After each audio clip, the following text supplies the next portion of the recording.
Hello, and welcome to the inaugural episode of Dumb Things I Said This Week. All right, this is the first episode. Unfortunately, it probably won't be the last. So let's get started. Number one, on Sunday, while talking about giving, I talked about the erroneous belief that tithing only had to do with our food.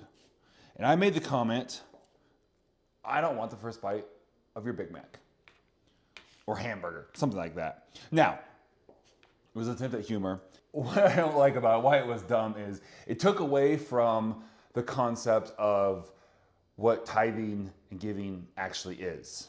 And that is, you're giving unto the Lord. And it took the focus off of all the many benefits of tithing, of the entire message I preached on tithing about trusting the Lord, building your faith, taking that first step on the faith ladder, all those things. And it kind of broke it back down to just the idea of, it got the focus back on like what some will argue is, oh, the church just wants your money. Because it's actually a lot harder to cut and talk at the same time than you probably realize. So it was an attempt to use humor to kind of show the absurdity of that concept. Sorry if that distracted anyone, right? That silly comment, it threw off, because again, I didn't want to shift. I realized it as soon as I said it. I didn't say it again in second service. It's because again, it took the focus off of what we're actually talking about and kind of put it back on that debate of the church just wants your money. God just, God needs your money. And that's really not true or what we're talking about.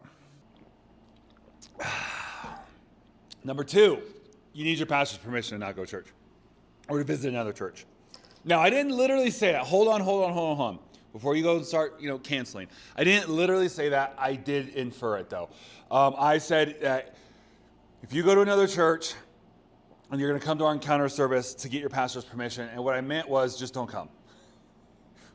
This event's not for you. It was for most of you, if you're watching this literally when I first posted it. It's for our congregation and the parts of the community that have been thinking about going back to church or starting up church for the first time in a long time, and this would be a little bit of a push, and then something our current members could invite friends, family, coworkers, neighbors, enemies to. So, parole officers. 2, if you are already going to a church, just stay faithful at your church. Don't jump around for every little shiny thing. And what I was trying to say is, if you're going to do it anyways, at least talk to your pastor ahead of time, have a conversation, because it's going to suck if he just is like, hey, where were they? And then he sees photos or live stream or whatever on Sunday and you were at another church. Now, I will tell you, it's still going to suck if you talk to him ahead of time, but it will be a little bit better. That's all I was trying to say is, if you're going to a church faithfully, keep it that way. Stay faithful. And I apologize if I triggered anyone and I made it seem like that's not what spiritual authority means. You don't need permission from your pastor. But at the same time, be cool. Go to school. Or in this case, church.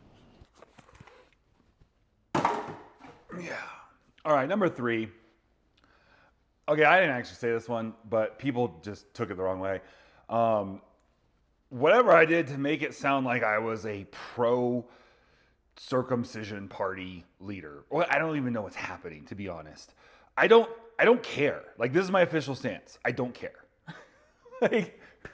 So many people seem to care one way or another, mostly one way. I think I got close to, several thousands and thousands of views. I got advocacy pages, people out of the woodworks. Yeah, so I don't care. Want to have your kid circumcised? Cool. Don't like circumcision and you're going to leave them uncircumcised? Cool. Awesome. Live in America and you think it's normal and that's what we all do? Great. From another country and you think the whole thing is really weird and who would ever want to do that? Yeah, from your perspective, I would agree. I don't see this. I don't see how this is such an issue. It's not part of our religion. Paul makes that very clear. That was Paul's first at-bat, right? His origin story, that we don't have to be circumcised to be Christians. That's not something that follows over. It's more of a cultural thing. Some would argue a cleanliness thing. I don't know. Don't quote me on it. Everything I know about circumcision, I learned from Adam Runs Everything. I made one little comment. I was reading through the Leviticus, and I made one little comment about the scripture, and it turned into somehow I'm a pro mutilation whatever. Don't care.